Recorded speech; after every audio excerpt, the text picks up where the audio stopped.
Hey, what's up, everyone?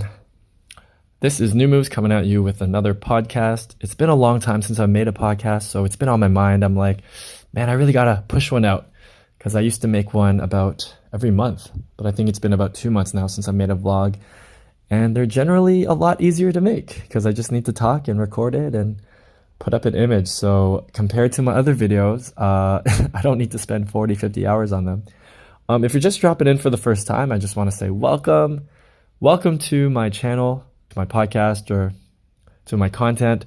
I basically give you on-the-ground reports of China. I travel a lot, solo travel, and I just bring you what I see. And I don't try to add any color to it or spin. And the purpose of my channel is to really try to bring understanding between Western culture and Chinese culture, because I feel like there's a lot of misinformation out there. I know there is, because I travel back and forth and I can see the way the Western media reports on China. And I think it's terrifying, to be totally honest. It's just scary to see the level of rhetoric, the level of fear-mongering. It really seems as if those who control the media have some sort of agenda, as if they want to start a war or a conflict between two really great societies. I love Canada. I grew up in Canada. It's my hometown. I don't know what to call it. And I love China because I've been here for about 5 years now. And it's also where my ancestors came from. I've been living in China for 5 years, learning Chinese, learning about the history, learning about the culture. That's why I came here. I guess I want to share my experiences with you because I've learned to love China. 5 years ago, I would have been very skeptical about living here. I felt very hesitant. And just to be frank, I was scared. So the purpose of my channel is just to show the growth of someone who came from Canada and moved to China, and sort of show how your ideas or your perceptions about a place can change. Because if your whole life you're being told China is an evil country, and if you say one thing about the CCP, they're going to arrest you. Like if I say, I'm in China right now, by the way, I'm in Guangzhou.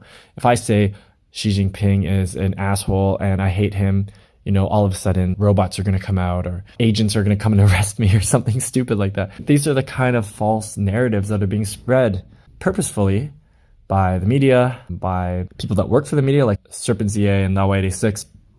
They're clearly working for some kind of media organization or for the government. And then, of course, you have like Falun Gong Media, which owns the Epoch Times, New Tang Dynasty, NTD, and then they in turn own China Uncensored, China in Focus, and a lot of other channels, to be honest, probably 20, 30 channels on YouTube at least. So I think that was a huge introduction to my channel. I'll probably just edit that all out. But here I am on a Wednesday night, drinking some beer. Pretty nervous, to be honest. I have an open class tomorrow. If you're not a teacher, an open class just means I'll be teaching a lesson in front of all the teachers in my school and my leaders. So it's a chance for them to see what I've got and to evaluate me. So I'm pretty nervous, and I spent 2 hours just making sure that my lesson was proper, that everything was good. But anyways, for today's topic, for today's podcast, I thought I'd give you guys something a little bit more possibly depressing or possibly very negative, kind of looking at more of the problems that I think exist here in China. Taking a sip of my beer. So I would say the problems of too much freedom in China. Yeah, you might be like, what? Too much freedom? I heard China has no freedom. Well, of course, that's what Western media would like us to believe, that there's no freedoms in China. That's far from the truth. And today's topic is the problem of too much freedom in China. And I'll get into it. So let's take a step back and maybe jump back a decade. 10 years ago, like 2010, China was totally different. It was the wild, wild east. That's the time when Serpentza came here, Laowhy86, they're all living during this time. And they would call that the golden age because China was absolutely very free. Free as in there were prostitutes everywhere. It was probably a little bit easier to do drugs, to sell drugs, probably a little bit more lax. It was far easier to bribe people, to pay off like government officials, even bribe your teacher. I know that sounds weird, but a lot of Chinese people would bribe their teachers to get more attention, like for their child to get more attention from the teacher, because education is so competitive here. Bribing doctors, like just lots of bribery with cigarettes or alcohol. Those were like the main gifts you would give. Free as in probably more fights, no cameras, so there was a lot more crime. Definitely freer in crime. Now there's cameras everywhere in China. If I was a criminal, I wouldn't dare to even try anything in China. I wouldn't even dare to try to steal a purse because you'll get caught. There are cameras on all the streets, and there's basically no crime in China. So yeah, definitely free in all those areas. And that's why when you hear people like Serpentza and Laowhy86 talk about the so-called golden age, and I forgot one really important one, free to get an English teaching job just by looking like a foreigner. So if you had a black face or a white face, obviously a white face is the best because they'll think you're American or Australian or something like that, or British. Any foreigner could get a decent job in China 10 years ago because the visa system and the hiring system was so lax. It was really a paradise for losers, like loser back home, LBH. Loser back home, that's a famous stereotype of foreigners in Asia. So that's probably why Laowhy86 and Serpentza loved it so much, because they do look like losers back home. I'm not trying to be an asshole, they just do look like it. Now, I'll tell you a personal story. One of my friends, he's a Hong Kong Chinese Canadian. I met him in Canada, and he's like my Hingdai, like my brother. Hingdai means brother in Cantonese.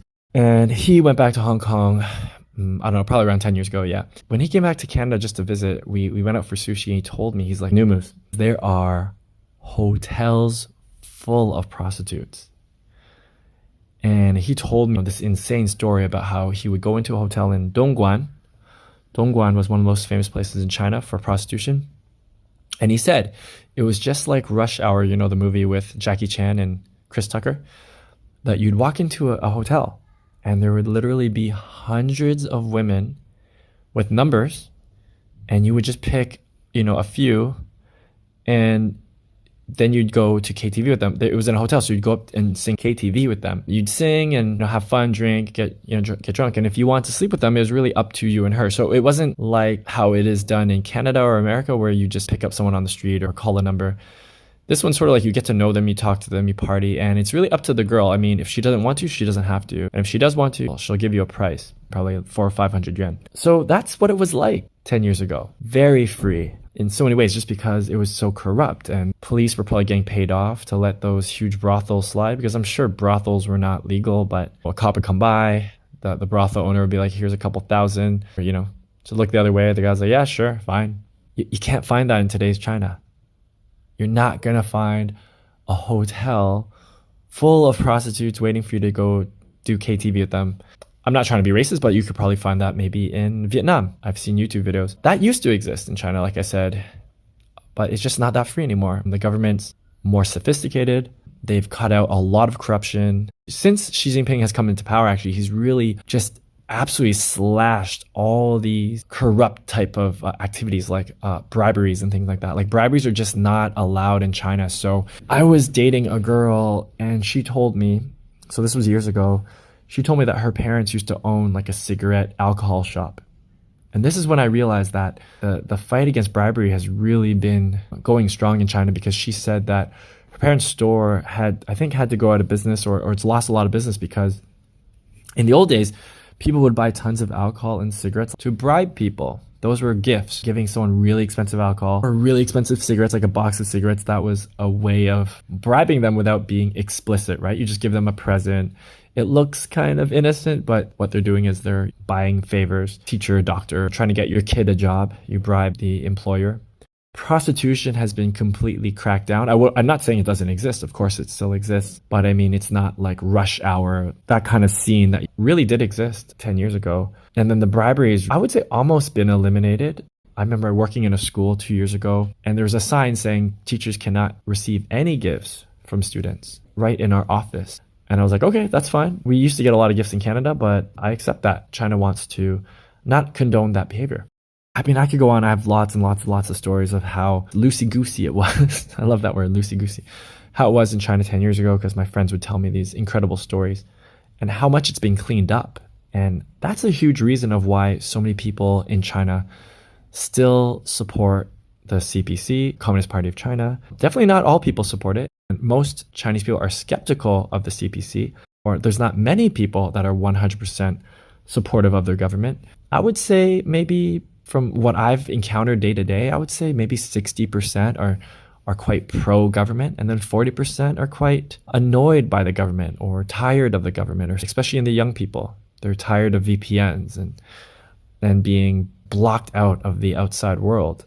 But I'll make another video about that. I think it's very healthy that there is that, because people have their opinions and they're free to have their opinions. Okay, so I'm gonna get back to this issue of too much freedom. How does that relate to today? You know, we jump back in time and we can see China was very free. And today the prostitution has been cleaned up a lot. Let's give it a number, like 95% cleaned up. Bribery has been cleaned up by the same number, 95%, I would say.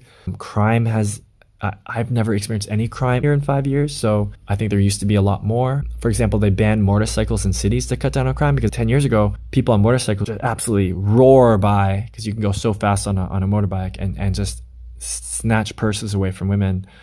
Now there's cameras everywhere and motorcycles banned inside major metropolitan cities, that does not happen. But my friends told me it used to happen in Guangzhou. And then I talked about fake teachers. So there used to be a lot of fake teachers. When I came in 5 years ago, I met a handful of fake teachers, like people from these random Eastern European countries, and they would be pretending to be American. That's been cut down a bit. I won't say 95%. And that's not because of government corruption. That's more because businesses will hire anybody to sell a product, right? So this is more of a business scam, you could say.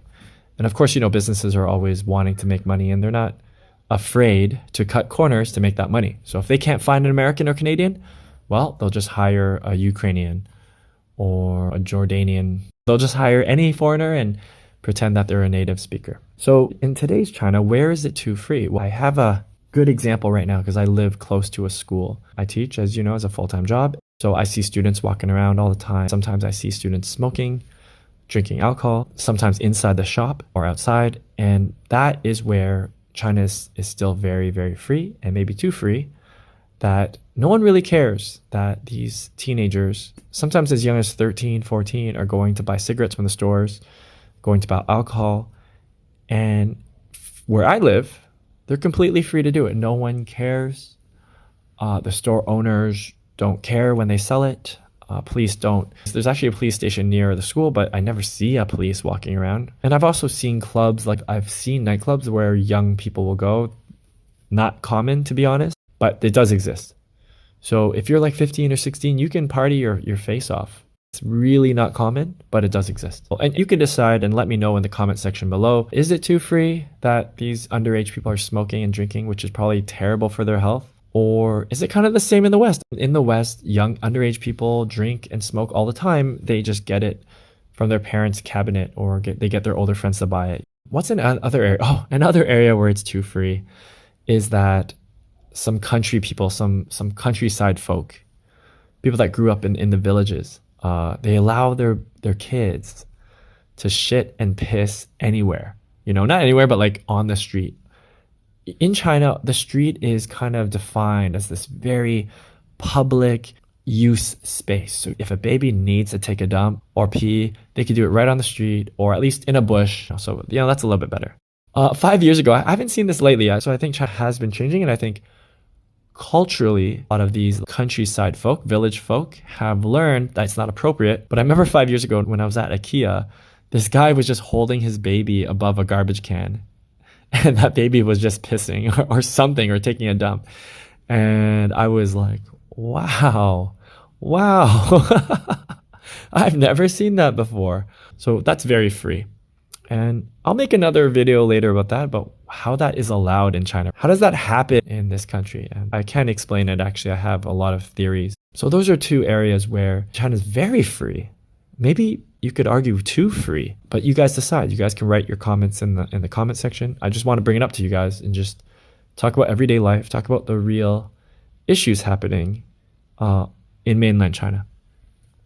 So I hope you enjoyed my little stories, my anecdotes, just sharing what I know, what my friends have told me, and what I've experienced over the last 5-10 years. Because before I lived here, my friends were coming to visit the mainland. I hope you did appreciate it. If you liked it, please do like this video. It helps me with the algorithm. And if you really want to help me, you can leave a comment and even support me financially through WeChat Pay, because I really do spend most of my free time doing this.